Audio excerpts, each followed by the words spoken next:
All right. So we've been going through all these, and we're going to continue to do this, go through them.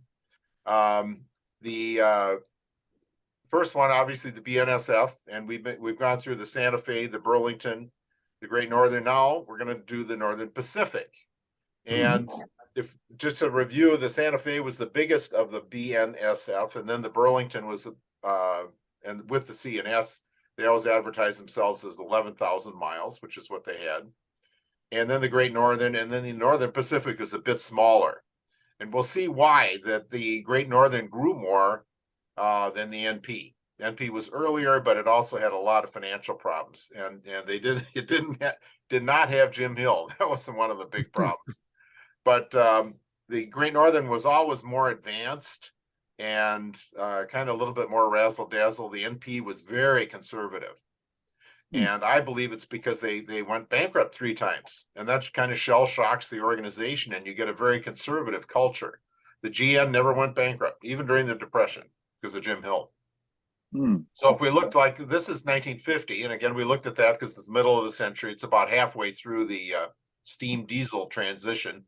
So the Great Northern had 568 steam engines in 1950 and 424 diesels. Now, if you factor in the fact that steam engines have a lot lower availability because they have to go to the shop after they've run, the diesels get to the end of the line and they just fill up the oil and the water and check them out, and then they head back. And so I think in terms of, even though they were in multiple units, I think between diesel and steam, I think it was probably about half and half in terms of ton miles hauled.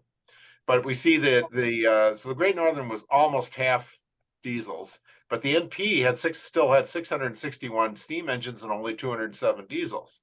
And that's because it's a more conservative railroad, and because they had gone bankrupt. So it was always very conservative. So we'll go through some of the historical highlights, and this is a map of the Northern Pacific that they advertised in the 1950. And so here's the Chicago. Here's Chicago to St. Paul. That was on the Burlington, which the NP owned almost half the stock, and the Great Northern owned almost the other half. So the two railroads controlled the Burlington. And then of course the NP had the line to Duluth we'll talk about, and then a line from Staples across to Superior and Ashland. And then they had kind of a convoluted line up to Winnipeg, and then they headed across North Dakota, Montana to Spokane, and then to Portland, and then up to Seattle. And so because it was much earlier than the other railroads, they really got most of the big population centers in North Dakota, Montana, and Eastern Washington. Here's a bit more detailed map.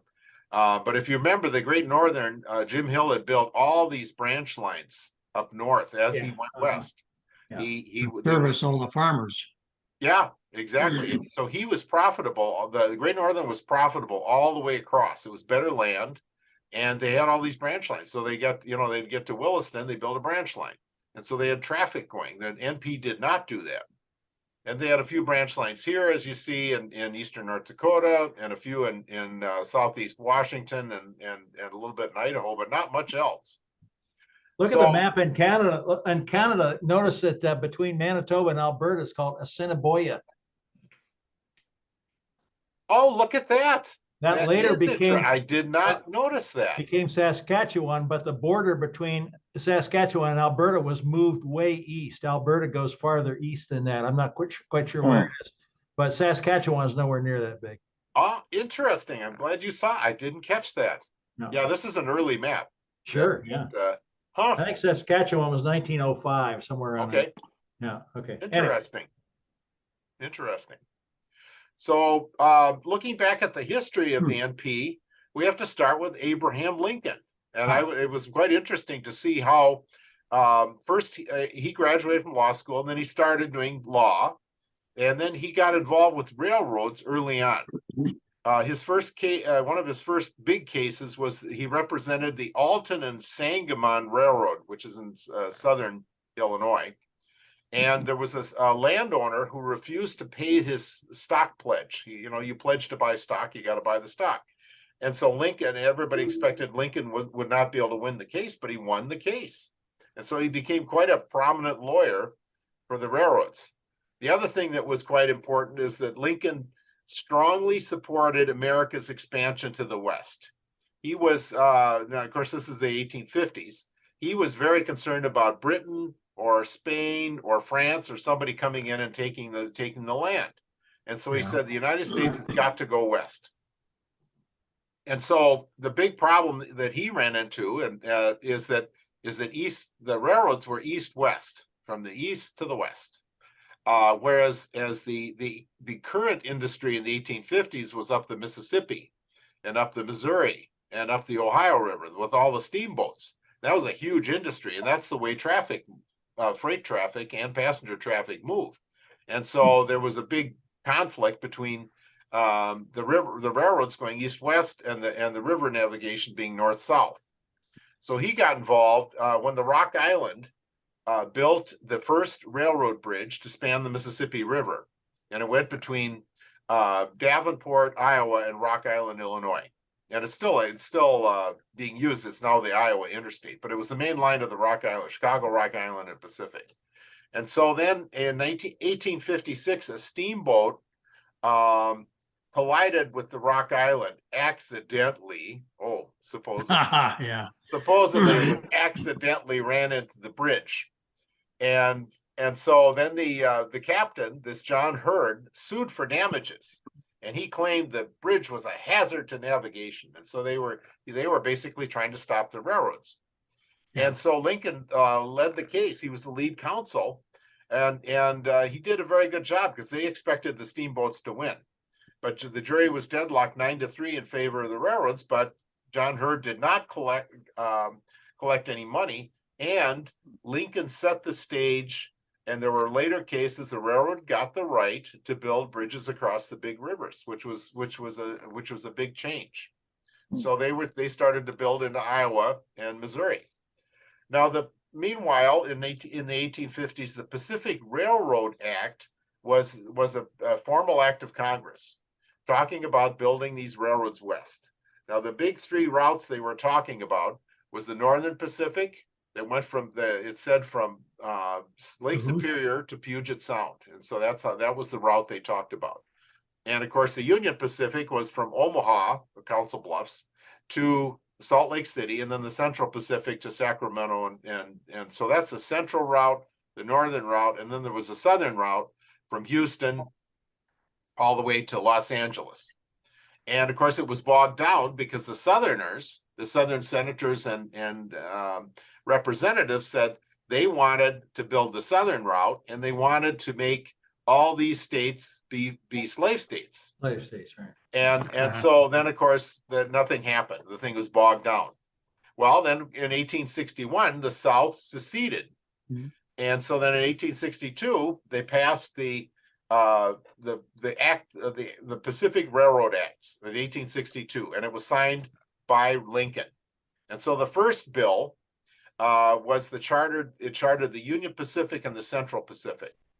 And so they chartered from Omaha to Salt Lake City on the Union Pacific, and the Central Pacific was the western side. And the Union Pacific received $29 million in bonds and 11 million acres of land in a checkerboard. That's how they were giving land grants. Right. And the Central Pacific got 24 million in bonds and 8 million in acres. Now, the reason that's important for the Northern Pacific is because we had our friend Durant and General Dodge. Durant created this Credit Mobilier vehicle company, sort of a entity with the Union Pacific, and then the Union Pacific had to hire Credit Mobilier to build the railroad. And so it was about half corrupt. I say half corrupt because I believe they did actually build the railroad. It had to be rebuilt, but they did get the Union Pacific built. As opposed to most of the railroads at that time, they would get a charter, they would sell stock, and if any rail got laid, it was lucky. I mean, if we talked about how Jim Hill got started, the Minneapolis and St. Cloud Railroad, they got a charter from the legislature, and they sold a whole bunch of stock, and they laid a grand total of 2 miles of track. So, so all these people that bought stock. So Jim Hill found that, and then of course he used that to form the St. Paul, Minneapolis, and Manitoba, which became the Great Northern.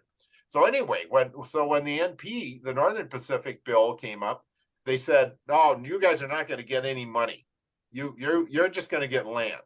So they gave them 44 million acres of land in a checkerboard.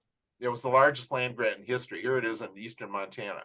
They got and I was shocked. I knew it was big, but 20 miles on either side of the main line in Minnesota, and 40 miles either side of the line all the way to the Pacific coast. 44 million acres. And I think the BNSF still owns quite a bit of it. Whoa. So they go heading off, and so the idea was, if they have all this land, they could go to Europe and they could raise money because they would be able to sell the land. And so here's Montana. I mean, look at it. It's about half the state. I mean, it's just, even though it's a checkerboard, so it'd be about a quarter of the state. It's just, 40 miles either side. Here's the northern border, Wow. here's the southern border, and they get this big swath through Montana.